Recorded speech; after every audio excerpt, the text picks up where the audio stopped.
इस वक्त की दोस्तों तमाम बेहद बड़ी खबरें मुख्य समाचार आप लोगों के लिए लेकर के आए हैं, जहां पर दोस्तों एक एक करके चलेंगे। तमाम बेहद बड़ी खबरें मुख्य समाचार आप तक आगे इसी वीडियो के माध्यम से पहुंचाएंगे, इसलिए लगातार हमारे साथ आगे इसी वीडियो में बने रहिएगा। सभी बड़ी खबरें मुख्य समाचार जानना आप सभी दोस्तों के लिए बेहद ही जरूरी है। तो वहीं दोस्तों खबरों की तरफ बढ़ने से पहले अगर आप लोग भी इंडिया गठबंधन और कांग्रेस पार्टी के समर्थन में खड़े हैं तो अभी इस वीडियो को लाइक कीजिएगा दोस्तों, और कमेंट बॉक्स में कमेंट कीजिएगा #वी सपोर्ट इंडिया। दरअसल दोस्तों पहली बड़ी खबर की तरफ बढ़ते हैं। पटना में 2 नवंबर को सीपीआई की बीजेपी हटाओ देश बचाओ रैली होगी, नीतीश कुमार करेंगे संबोधित। इंडिया के कई नेता भी इस रैली में होंगे शामिल। जी हां दोस्तों, खबर बताते चलें, भारतीय कम्युनिस्ट पार्टी यानी कि सीपीआई की 2 नवंबर को पटना के गांधी मैदान में प्रस्तावित बीजेपी हटाओ देश बचाओ रैली में जेडीयू के नेता और बिहार के मुख्यमंत्री नीतीश कुमार सहित इंडिया गठबंधन के कई बड़े नेता शामिल होंगे।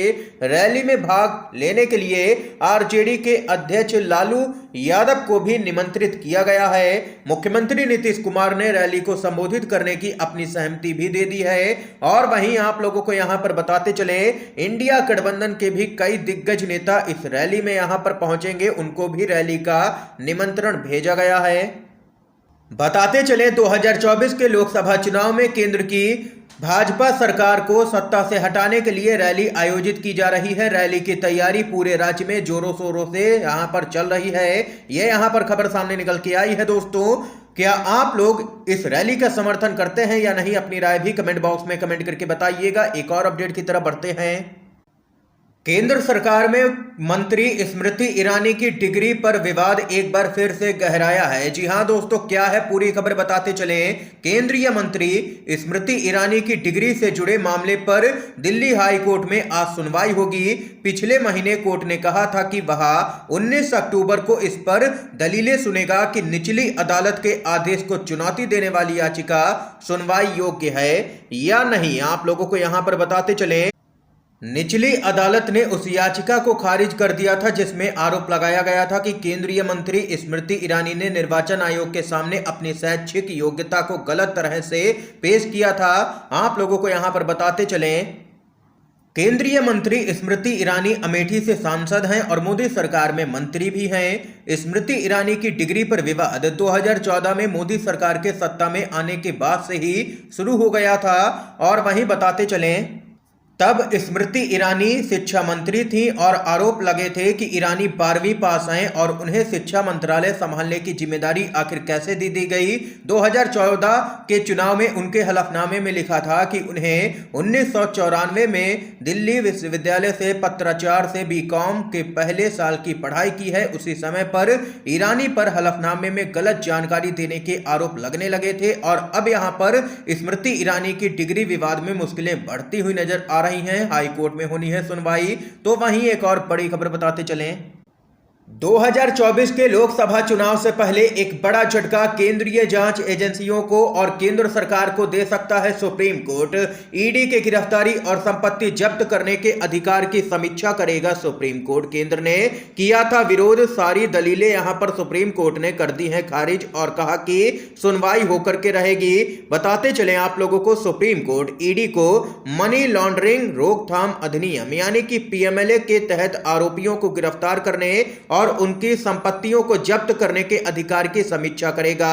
पिछले साल ही सुप्रीम कोर्ट के 3 न्यायाधीशों की पीठ ने अपने फैसले में ईडी को मिले इस अधिकार को बरकरार रखा था, लेकिन अब सुप्रीम कोर्ट के उस आदेश की अब यहां पर सुप्रीम कोर्ट ही समीक्षा करेगा। क्योंकि आप लोगों को बताते चले, कई लोगों ने यहां पर याचिका दायर कर रखी है और उनका कहना है कि ईडी को इस तरह की शक्तियां मिली हैं कि ईडी किसी को भी परेशान कर सकती है, किसी को भी गिरफ्तार कर सकती है, किसी की भी संपत्ति जब्त कर सकती है, जो कि यहां पर बिल्कुल भी सही नहीं है। और हाल ही में देखा भी गया है कि विपक्षी नेताओं को परेशान करने के लिए ईडी जैसी एजेंसियों का खुलेआम यहां पर इस्तेमाल हो रहा है। उसी को लेकर के अब सुप्रीम कोर्ट ने मोर्चा संभाला है और पूरे मामले पर अब सुनवाई की जाएगी। तो वहीं एक और बड़ी खबर आ रही है, मोदी के मित्र अडानी की मुश्किलें चौतरफा बढ़ी हैं। कल राहुल गांधी ने प्रेस वार्ता करके आरोप लगाया कोयला घोटाले का, और वहीं अब सेबी ने मुश्किलें बढ़ा दी हैं। हिंडनबर्ग मामले में सेबी ने जांच का दायरा बढ़ा दिया है। बड़ी खबर आ रही है, बताते चले।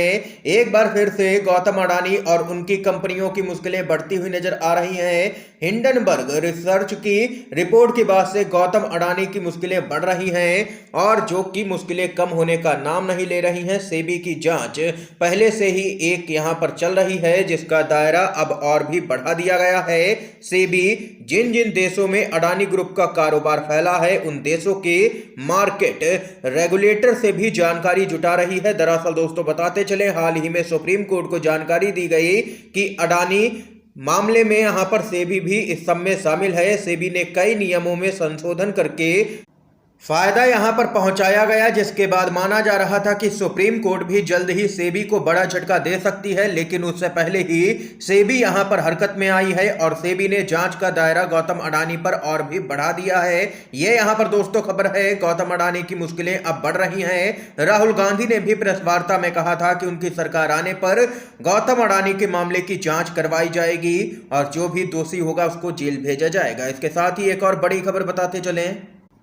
राजस्थान में 25 विधायकों की टिकट काट सकती है कांग्रेस पार्टी। बीजेपी के बागियों पर भी बड़ा फैसला होगा।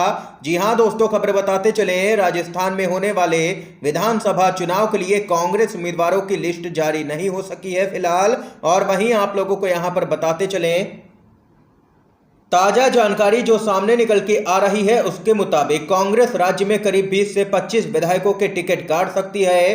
पार्टी नेताओं का कहना है कि यह फैसला पार्टी की ओर से कराए गए आंतरिक सर्वेक्षण की रिपोर्ट के आधार पर लिया गया है। कांग्रेस का मानना है कि 20 से 25 नए चेहरों को टिकट देने से पार्टी की स्थिति मजबूत होगी, और वह आगामी चुनाव में बहुमत से जीतेगी।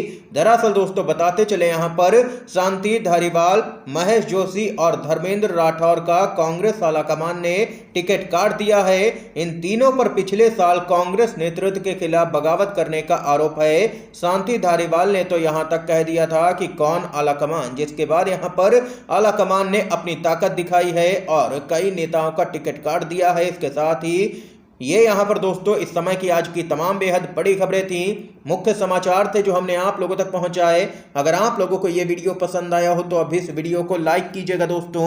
ज़्यादा से ज़्यादा इन खबरों को, मुख्य समाचारों को शेयर कीजिएगा अपने सभी दोस्तों में, और चैनल पर नए हैं तो दोस्तों चैनल को जरूर सब्सक्राइब कीजिएगा। वीडियो देखने के लिए आप सभी दोस्तों का बहुत बहुत धन्यवाद। जय हिंद, जय भारत।